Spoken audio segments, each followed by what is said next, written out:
Hey, what's up, guys? Welcome back to the Sports Stuff video. Today, we are talking about the Tennessee Titans and my offseason plan to turn this franchise from what? Number one overall last year, number four overall this year, turn them from a number four overall pick into they could be pretty good in year two of Cam Ward. So if you guys enjoy, please like, comment, subscribe. Let's get into the video. So starting off with the Tennessee Titans, their coaching hires. Now, obviously, it's been announced that they have hired a new head coach. The question is who his coordinators are going to be. There's a lot of question marks about his coordinators, a lot of really high potential possibilities. But most importantly, the coaching hire is Robert Saleh. He's been hired as the 49ers head coach. The Tennessee Titans head coach. Congratulations to Robert Saleh. I'm a big fan of Saleh. He's a great defensive coordinator. He did a lot more than you could have, than a lot of other coordinators could have, with less this year in San Francisco. No Fred Warner, no Nick Bosa, no Talanoa Hufanga, no Dre Greenlaw. Linebacker 6, linebacker 7 in the playoffs. Defensive line wise, you're down to not even your rookie, Michael Williams, also towards ACL. Not even your starting first rounder edge is available. Corners are lackluster after Javarius Ward left as well. Very lackluster defense. Was able to get this team to multiple victories because of defense. He got dealt a tough hand in New York. Obviously the Aaron Rodgers stuff was kind of pushed on him because that's where Aaron Rodgers wanted to go, and he kind of handpicked his head coach after Robert Saleh was fired. That didn't work out either. So Robert Saleh, unfortunately, was let go from the New York Jets. In my opinion, was not fair at all towards him. But when he was there before Aaron Rodgers, he had a New York defense top 10 during his time. The offense was always the issue, and Robert Saleh did not call plays in New York, and he felt that was a big reason why the defense never really felt like his own, and he kind of messed that up. And he's already said that this time around, he will be calling his own defense. So I'm excited for him. He inherits a great young quarterback he can build around in Cam Ward. And I think he is going to grab the best Kyle Shanahan guy for offensive coordinator, because that's a position that he has to get locked down. If he can get the best guy on the board to be his offensive coordinator from the Shanahan tree, he's going to do it. Now, what I will say is a lot of people think that's going to be Mike McDaniel, because obviously Mike McDaniel just turned down the Browns head coaching job, and a lot of people are thinking, all right, that's Tennessee's offensive coordinator. He doesn't want to be a head coach. He wants to coach Cam Ward with Robert Saleh. No, I think he's going to the Raiders, meaning that he is not available to be the offensive coordinator of the Tennessee Titans. So I think Robert Saleh goes to the next guy on his board, and that's Clay Kubiak. Clay Kubiak is a great offensive mind, overshadowed by Kyle Shanahan. Kubiak is an NFL brand name, and Clay seems to be the next one up. With Clint Kubiak in head coaching talks, their dad Gary Kubiak being one of the greatest head coaches in the NFL, one of the guys that innovated the modern offenses. He showed he can scheme offenses with many different quarterbacks, whether it be Mac Jones, Brock Purdy, practice squad, and backup wide receivers, turning them into 8, 9, 10 win players. You get a chance to build his own rep outside of Shanahan as well. If Clay Kubiak has any want to be a head coach eventually, he's got to get out from underneath Kyle Shanahan. We don't really know who he is as a play caller. All we know is he helps build the passing game, he helps build the run game, and then Kyle Shanahan does his own thing. So Clay Kubiak has to get out from underneath them to try and get more rep in the NFL, to try and become a head coach one day. So I think him going to Tennessee with Cam Ward is a great opportunity. For defensive coordinator, I'm going to go with Aaron Whitecotton.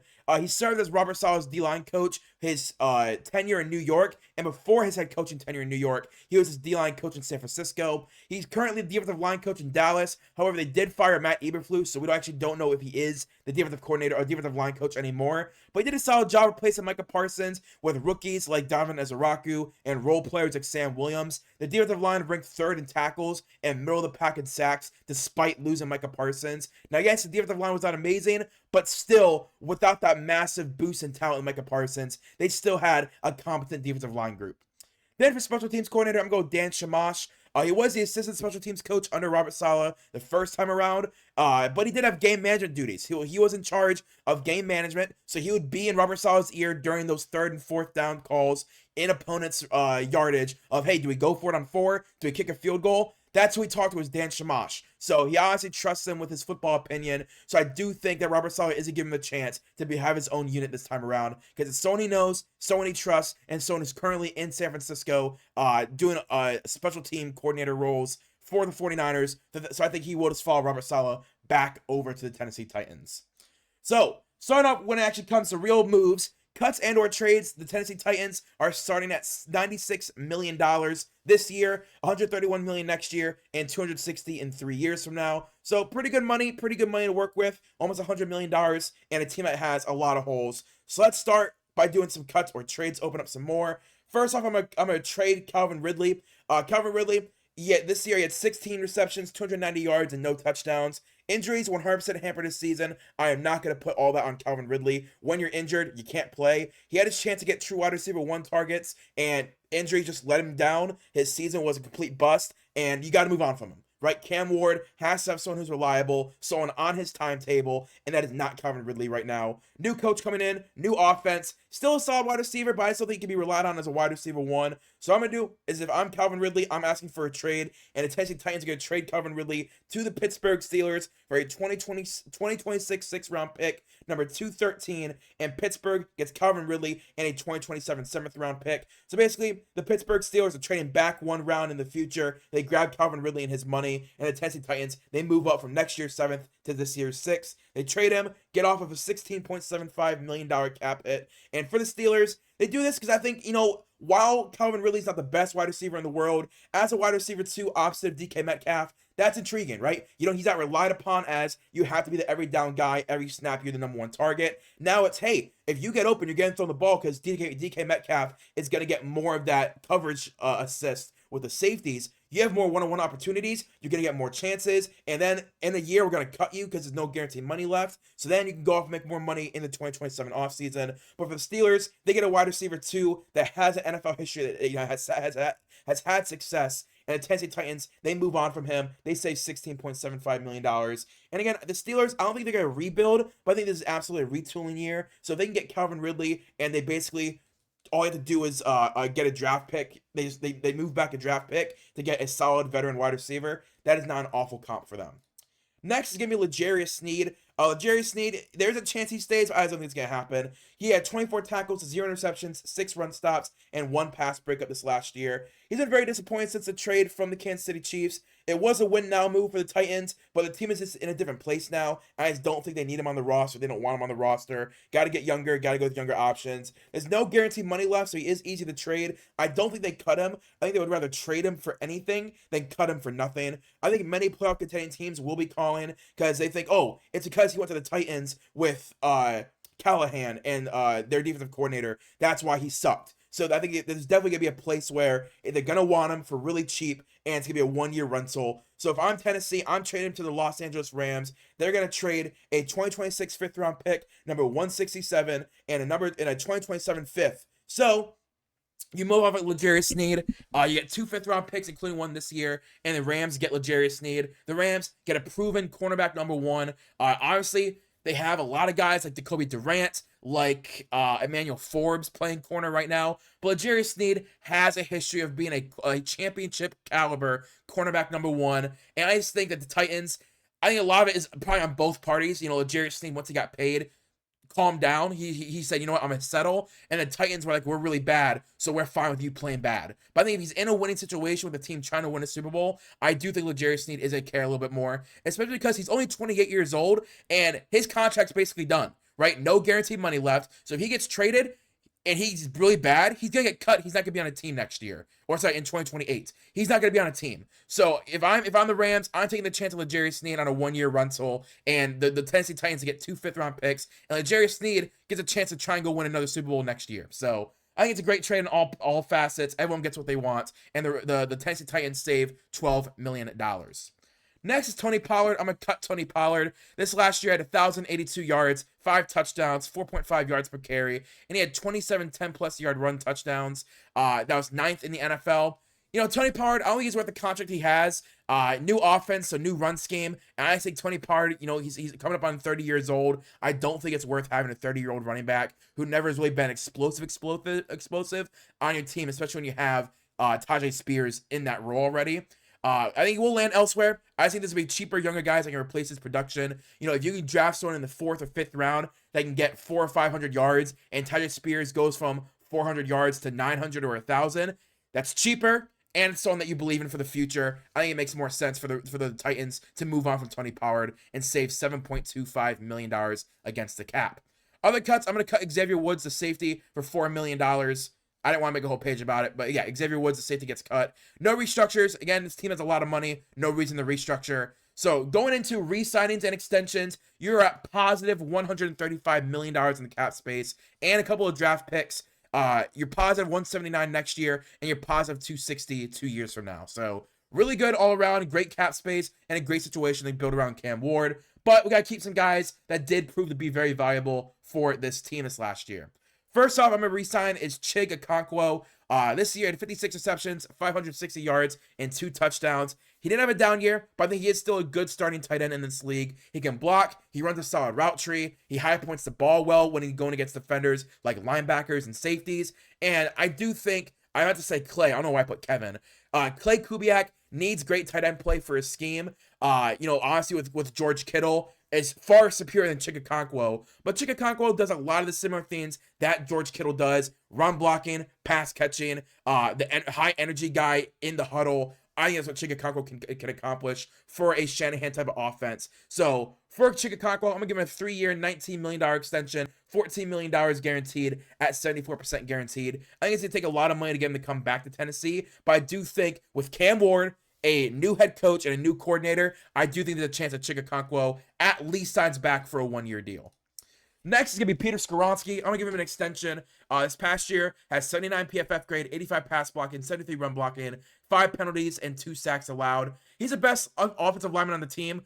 Best young offensive lineman on the team. You have J.C. Latham, who's been up and down so far in his career. You have Dan Moore, who making $20 million a year, is a turnstile at left tackle. And center Lloyd Cushenberry, who was good in Denver, but had a really down year in Tennessee. So in my opinion, I want to get Peter Skoronski extended long-term. Not super long-term, but just enough so in that 2 or 3 year window with Cam Ward, if he's the answer at the future position at left guard. He anchors a run game on the left side, and I do want to keep young players that grow with Cam Ward, especially young players who were put in a really bad offensive scheme. So I want to get him right now extended for pretty cheap, because great guard play is really going to start jumping up here in the salary cap. So if you can get him for a really good deal, he has left tackle versatility as well, but I'm still going to keep him at left guard. I'm going to give him a 2-year, $38.5 million extension, $26.5 million guaranteed. That is 70% guaranteed at $12 million signing bonus. So basically 1 year fully guaranteed, right? So 2026, nothing changes, right? It's $6.2 million. In 2027, he's going to be making $18.5 million fully guaranteed. In 2028, though, so if in 2026, he's going to have growing pains in the new offense, and in 2027, he still has another bad year. It's a 1-year deal. You cut him, you save $12 million against the cap. You call that even. So basically a 1-year extension fully guaranteed to keep a young player who has shown promise in his young career now finally getting an offense that has proven to do its thing in the NFL. And finally, the last extension I'm going to do is Tyjae Spears. Tyjae Spears had 283 yards, 2 touchdowns, 3.9 yards per carry, and 26 forced missed tackles in the receiving game, which was first in running backs in the NFL. He's grown a lot as a pass catcher running back this year. Check down option for Cam Ward. He has game-breaking speed, very elusive, great at juking out defenders, and I think he'd be a tandem back for whoever replaces Tony Pollard. I am expecting him to take more of an offensive load in 2026. So again, that 283 yards, I think he can balloon to like 800, 900 yards, plus another 300, 400 receiving. And then whoever you draft or sign to come to this team to replace Tony Pollard can get 300 to 500 yards, maybe 100 yards receiving, and that's the running back room I want to have for Cam Ward. So I'm going to give Tyjae Spears a 3-year, $17.5 million deal, $10 million guaranteed at 57% guaranteed. So yep, 3-year extension, 2 years fully guaranteed, that 3rd year not guaranteed. So in 2026, new offense. We know what the Shanahan offense likes to do with the run game. That's why I think Tyjae Spears will balloon to 800-900 yards. So I want to get him extended at day 1 for a really cheap, really young, really good number. The fact you can have a guy who can get 800-900 yards for $4 million a year, $6 million a year, and then it caps out at 7.5, which is what Tony Pollard is making right now, but like 5 years younger. I'm going to do it. I think it's a great deal for Tyjae Spears, like return to the Tennessee Titans, who drafted him, developed him, and now gets to stay with Cam Ward, who I think is going to be a franchise-level quarterback. Other re-signings are going to be Jihad Ward, the edge rusher, and Arden Key, the edge rusher. I'm going to re-sign Jihad Ward on a 1-year, $3 million deal. I'm going to re-sign Sebastian Joseph Day to the vet minimum at $1.5 million, the D tackle. And Arden Key, I'm going to give him a $4 million deal. He's younger than Jihad Ward, 2 years younger. He had more pressures this year, so he needs to get that $1 million extra bonus on top of what Jihad Ward is making. But I'm going to sign back these 3 key defensive linemen who, again, I think this defensive line was the strength of this defense with Jeffrey Simmons, with T'Vondre Sweat, and Jihad Ward and Arden Key feasted off of that. So I'm going to bring them back and say, hey, Robert Saleh loves his pass rushers. So I think get his guys and make sure that you have a good defensive line. Next year, next, give me free agency. So in free agency, we have a lot of money. When I do free agency and I do these kind of off-season plans, I don't focus really on a whole lot on depth. I do more who can be key instant starters for a team, right? So I may only have, 1, 2, 3, 4, 5, 6. I have 8 guys that I'm focusing on free agency on. These are 8 starters for this team. I could go over this video and sign 30 players. But again, not all 30 are going to start. So these are the 9 guys I 100% day one I need to sign. First off is David Edwards, the guard from the Buffalo Bills. David Edwards this last year had 71 PFF grade, 73 pass blocking, 69 run blocking, 3 penalties, and 3 sacks allowed. He's been a great guard for years. He took a massive hometown discount in 2023 when I originally thought he was going to break the bank and make a lot of money. He went back to Buffalo, went back for like a $6 million deal, very, very cheap hometown discount to try and win a Super Bowl. It didn't happen. I think he will be the most coveted free agent because of his experience in the playoffs, his experience for an athletic quarterback, and how good he's been in the run game. He's great at getting to the second level. He's going to bolster the run game. I think he's a great dude opposite Peter Skoronski, and that solidifies your 2 guard spots with Lloyd Cushenberry and J.C. Latham and Dan Moore, whatever. But I'm going to give him a 3-year, $33.5 million deal, $25.5 million guaranteed at 76%. I think he's going to be a very coveted free agent, so I'm going to give him a very big guaranteed contract to come to Tennessee, finish off this offensive line. That's the 5th guy on the offensive line that can start for you day one. And I'm very excited for this. I think it's a great get for the Tennessee Titans and Clay Kubiak, who wants to run the ball. Finish off the offensive line, get the number 1, in my opinion, the number 1 graded run blocking offensive lineman in the free agency class. It's a great get for them. Next, give me Logan Hall. Why do I not have any stats with Logan Hall? I don't know. But Logan Hall, again, he's been an underwhelming first round pick so far with the Tampa Bay Buccaneers. When they drafted him, they definitely wanted him next to Vita Vea for the future. Didn't happen. It's a stacked defensive line room in Tampa and didn't take advantage of his one-on-ones. I think he just needs to do scenery.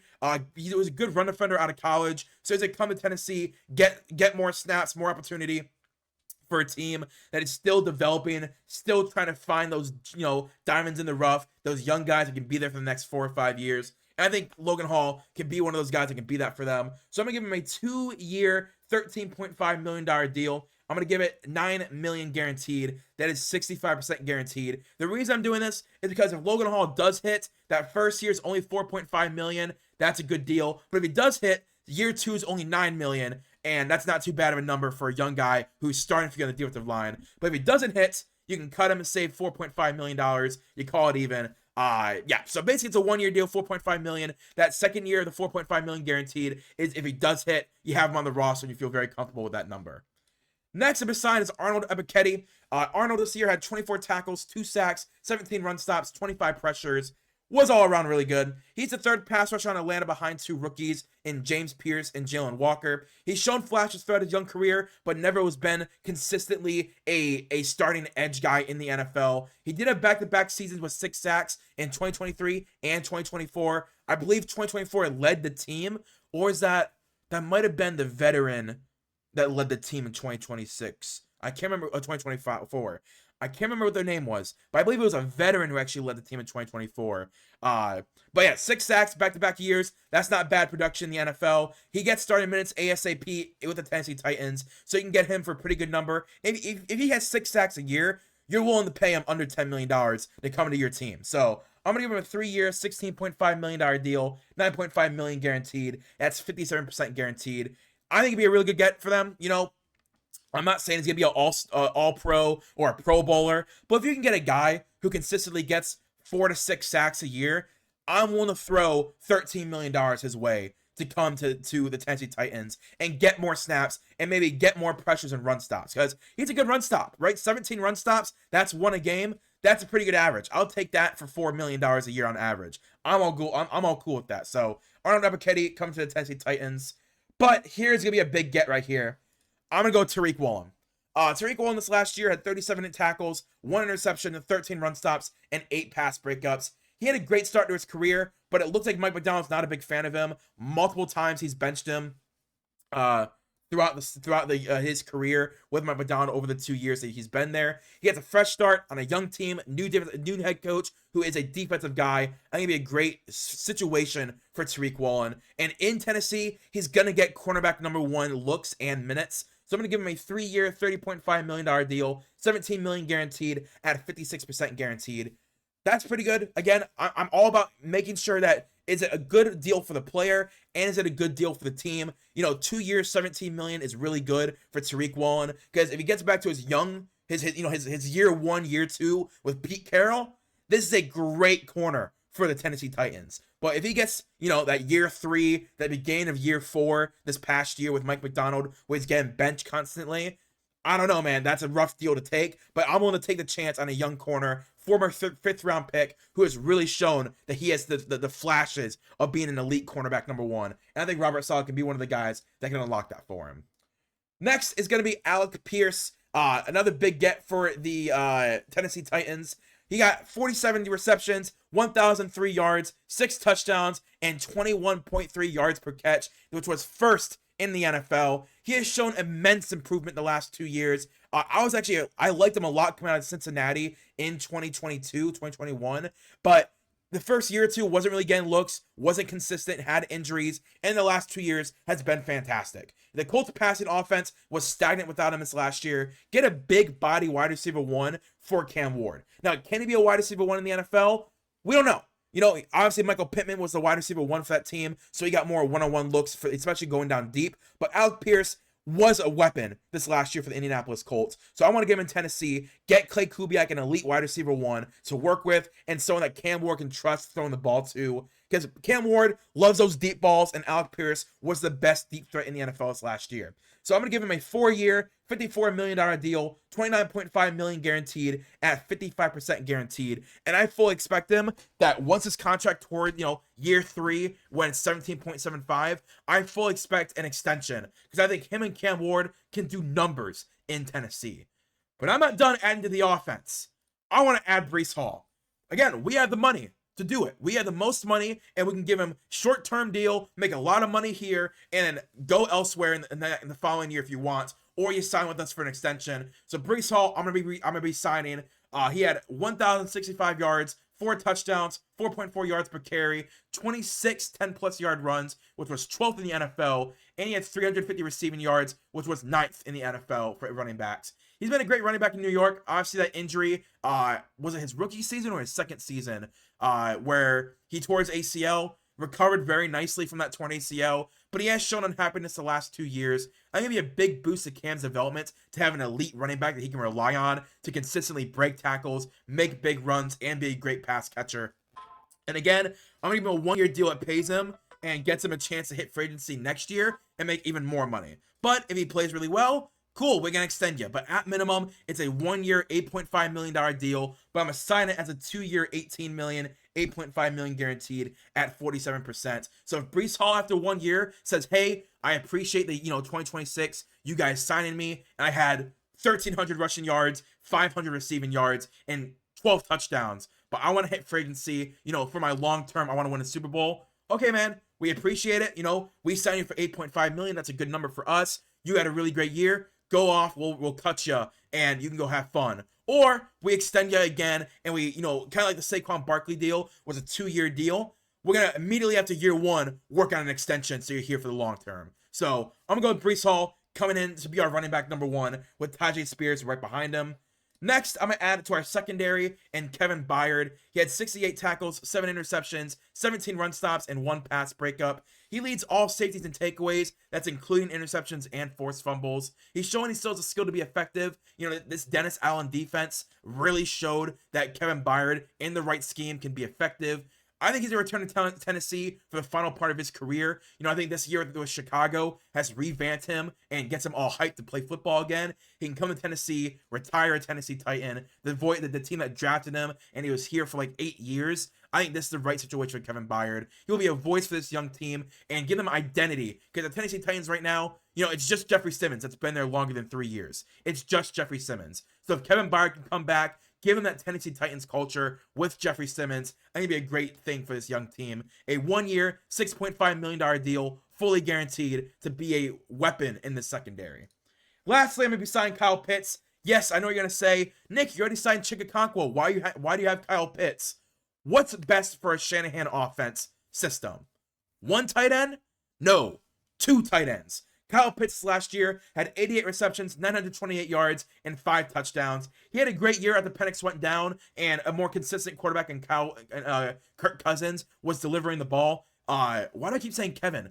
Kyle's system heavily targets tight ends, whether it's Greg Kittle, Nate Tonjes, doesn't matter. Tight ends are very important to this offense. So why not get a great duo with Chigakonkwo and Kyle Pitts?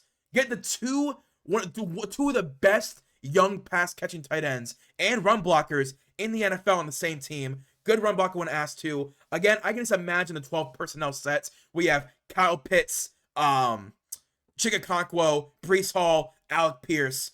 That is an amazing offense in the making. So I'm going to get Kyle Pitts. I'm going to give him a 3-year, $36.5 million deal, $21 million guaranteed, and 58% guaranteed. That's a great deal. Again, I've been saying it all video. I try and be nice. That's why I think every deal is a great deal. Because not only does a player get paid, but the team has an out after 2 years if it does not work out for them. But I think Kyle Pitts and Chigakonkwo, they each could have 700 yards and 4 or 5 touchdowns a pair and good run blocking. They can really help Breece Hall. And I think both of them would be great red zone threats. This 12 personnel for this offense would be lethal with them together. So I'm all for Kyle Pitts and Chigakonkwo together because I think Clay Kubiak's system would work really well.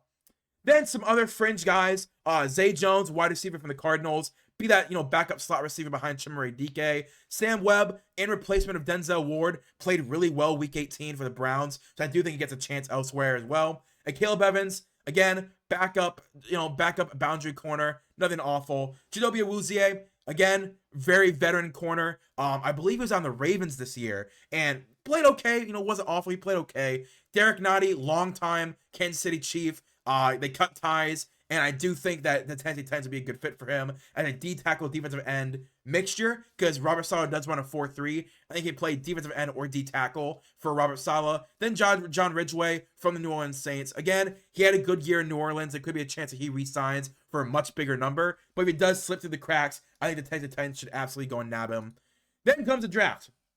You're sitting at the draft, you have $100 million in cap space. That's right, all those signings, I only lost $39 million in cap space. So, still a lot of money, but again, I think they are going to go with a lot of rollover cap and kind of build the cap space for when all these young guys that you're drafting and signing need extensions and their second contracts. So, I don't want to waste all this money. I could go out and sign even more players, but I'm going to keep it cool. $99 million, I'm cool with that. But in the NFL draft, here's what I do. So at number 4, I'm gonna grab Ruben Bain Jr. I want to grab Robert Saleh, his premier edge rusher that he can build his defensive line around. Ruben Bain, best pure pass rusher in college football. May not have the stats to show it, but Ruben Bain is absolutely the weapon at edge that they need. This is a guy who can absolutely anchor that edge room for the next 10 years. This year, he had 68 hurries, which is crazy, absolutely crazy. That's how impactful in the college football he was. This is a pure dominant guy off the edge. Imagine him next to Jeffrey Simmons. That would be an insane pass rushing combo next to each other. High engine guy, doesn't give up when plays are falling apart. I'm a big fan of Ruben Bain. I think him in Tennessee would be stellar with Robert Saleh.